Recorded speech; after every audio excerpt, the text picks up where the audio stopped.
వాళ్ళు చేస్తే మాత్రమే తప్పు, మేమేం చేసినా ఒప్పు అనేటటువంటిది చర్చనీయాంశం అవుతుందో లేదో ఆలోచించుకోవాలి. ఎవరిష్టం వాళ్ళదే.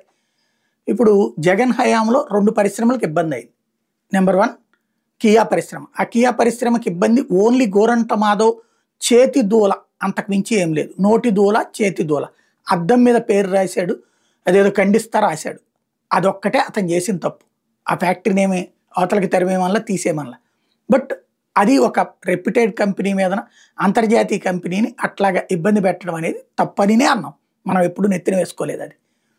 అలాగే ఏదైతే అమర్ రాజా బ్యాటరీస్కి సంబంధించి స్థలాలు ఇచ్చిన దాన్ని వాడకుండా ఉన్నారని అది వెనక్కి తీసుకునే ప్రయత్నం చేయటం, అట్లాగే అక్కడ కాలుష్యం ఎక్కువగా ఉందని వాళ్ళని మాత్రం బాగా ఇబ్బంది పెట్టిన మాట వాస్తవం.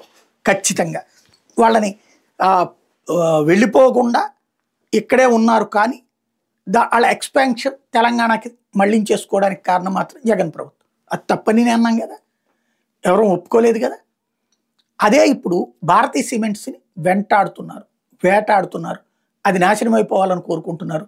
పత్రికల ద్వారా ముందు దాని మీద ఒక బురద వేస్తారు. ఏంటంటే దానికి అక్రమంగా గనులు ఇచ్చారని. ఒకప్పుడు గనులు ఇస్తేనే దాన్ని తెలుగుదేశం హయాంలో క్యాన్సిల్ చేస్తేనే, ఆ తర్వాత భారతీయ సిమెంట్స్ కోర్టుకి వెళ్తేనే ఆ కోర్టు అసలు ఆ కంపెనీ వాళ్ళకి ఎలాంటి నోటీస్ ఇవ్వకుండా మీరు ఎట్లా రద్దు చేస్తారా, కంపెనీ వాళ్ళ వాదనేనమంటే ఆ వాదన వినే టైంకి వచ్చేటి జగన్ ప్రభుత్వం ఉండటంతో విన్నారు, గనులు ఇచ్చారు. ప్రభుత్వం అధికారికంగా గనులు ఇవ్వచ్చు, ఎవరికైనా ఇవ్వచ్చు.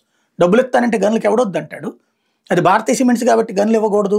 అదే కనుక ఇంకొకళ్ళ సిమెంట్ అయితే, తెలుగుదేశం వాళ్ళ సిమెంట్ అయితేనో జనసేన వాళ్ళ సిమెంట్ అయితే గనులు ఇవ్వచ్చు అంటారా? గని ఎవడు తవ్వుకున్నా తవ్వుకోనిస్తున్నాం మనం. ఇప్పుడు అన్ని గనులన్నీ రాజకీయ నాయకుల చేతుల్లో కాకుండా సాధారణ ప్రజల చేతుల్లో ఏమైనా ఉన్నాయా? గని నుంచి చెప్పిన కోటాలోనే తవ్వారా లేదా, డబ్బులు సక్రమంగా కట్టారా లేదా, ఇది కూడా 100కి 90% బూతే. కాకపోతే ఒక ఇండస్ట్రీ ఆ రోజున ఇండస్ట్రియల్ని పారిపోయేలా చేస్తున్నాడని చెప్పి ఇప్పుడు అరబిందోనో, ఓ జిందాల్నో, ఒక భారతీయ సిమెంట్స్నో, లేకపోతే ఇంకొక సిమెంట్స్నో, ఇంకో సిమెంట్స్నో పారిపోయేలా చేయడం కరెక్ట్ పద్ధతి అవుతుందా? ఇప్పుడు ఇండస్ట్రీలు వేధించడం కరెక్ట్ అవుతుందా? తమిళనాడులో కానీ, కర్ణాటకలో కానీ, తెలంగాణలో కానీ రాజకీయంగా ఒకళ్ళకొకళ్ళు గొడవ పడుతున్నారు. కానీ ఆ రాజకీయ నాయకులకున్న వ్యాపారాలు, పరిశ్రమలు మీదన జోలికి పోవట్లేదు. అందువల్ల అవి బాగుపడుతున్నాయి, అక్కడ అభివృద్ధి జరుగుతుంది. మనం ఇక్కడ ఆరంభ దశలో ఉన్నాం. అభివృద్ధి చెందాల్సిన దశలో ఈ రాజకీయ కక్ష సాధింపులతో వ్యాపార పారిశ్రామికవేత్తలు అధికారంలో ఉన్నోడికి అనుకూలమైన ఉండాలా, లేకపోతే మిగతా వాడు ఉండకూడదంటే కేవలం రాజకీయ నాయకులు వ్యాపారాలు తప్పించి మిగతాది ఏవి ఉండవు. అది కూడా మళ్ళీ ఒక 5 ఏళ్ళు బాగుంటే ఒక 5 ఏళ్ళు నాశనం అవుతూ ఉంటాయి. కరెక్టా కాదా ప్రజలు చర్చించుకోవాల్సిన అంశం.